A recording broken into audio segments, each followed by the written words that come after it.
मम योनिर्महद्ब्रह्म तस्मिन् गर्भं दधाम्यहम् सम्भवः सर्वभूतानां ततो भवति भारत.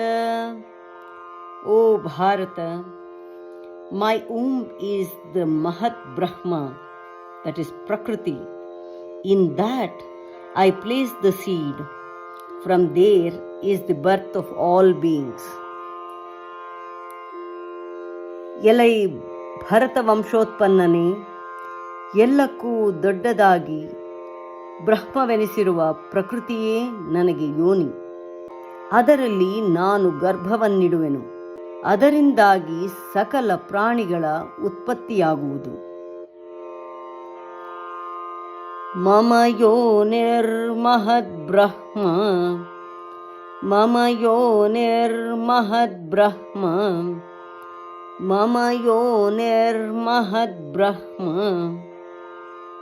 ತಸ್ಮಿನ್ ಗರ್ಭಂ ದಧಾಮ್ಯಹಂ ತಸ್ಮಿನ್ ಗರ್ಭಂ ದಧಾಮ್ಯಹಂ ತಸ್ಮಿನ್ ಗರ್ಭಂ ದಧಾಮ್ಯಹಂ ಮಮ ಯೋನಿರ್ಮಹದ್ಬ್ರಹ್ಮ ತಸ್ಮಿನ್ ಗರ್ಭಂ ದಧಾಮ್ಯಹಂ ಮಮ ಯೋನಿರ್ಮಹದ್ಬ್ರಹ್ಮ ತಸ್ಮಿನ್ ಗರ್ಭಂ ದಧಾಮ್ಯಹಂ ಮಮ ಯೋನಿರ್ಮಹದ್ಬ್ರಹ್ಮ ತಸ್ಮಿನ್ ಗರ್ಭಂ ದಧಾಮ್ಯಹಂ ಸಂಭವಃ ಸರ್ವಭೂತಾನಾಂ ಸಂಭವಃ ಸರ್ವಭೂತಾನಾಂ ಸಂಭವಃ ಸರ್ವಭೂತಾನಾಂ ತತೋ ಭವತಿ ಭಾರತ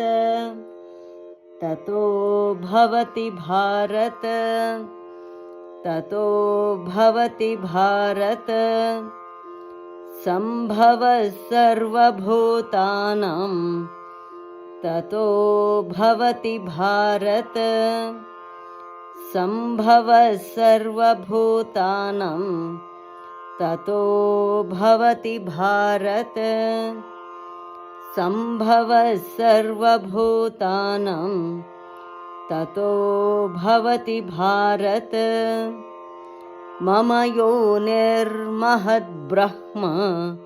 ತಸ್ಮಿನ್ ಗರ್ಭಂ ದಧಾಮ್ಯಹಂ ಸಂಭವಃ ಸರ್ವಭೂತಾನಾಂ ತತೋ ಭವತಿ ಭಾರತ ಮಮ ಯೋನಿರ್ಮಹದ್ಬ್ರಹ್ಮ ತಸ್ಮಿನ್ ಗರ್ಭಂ ದಧಾಮ್ಯಹಂ ಸಂಭವಃ ಸರ್ವಭೂತಾನಾಂ ತತೋ ಭವತಿ ಭಾರತ ಮಮ ಯೋನಿರ್ಮಹದ್ಬ್ರಹ್ಮ ತಸ್ಮಿನ್ ಗರ್ಭಂ ದಧಾಮ್ಯಹಂ ಸಂಭವಃ ಸರ್ವಭೂತಾನಾಂ ತತೋ ಭವತಿ ಭಾರತ. ಧನ್ಯವಾದ. ನಮಸ್ಕಾರ. ಶುಭವಾಗಲಿ. ದಯವಿಟ್ಟು ತಪ್ಪದೇ ಲೈಕ್ ಮಾಡಿ, ಶೇರ್ ಮಾಡಿ, ಸಬ್ಸ್ಕ್ರೈಬ್ ಮಾಡಿ. ಮತ್ತೊಮ್ಮೆ ಪುನಃ ಧನ್ಯವಾದಗಳು. ನಮಸ್ಕಾರ.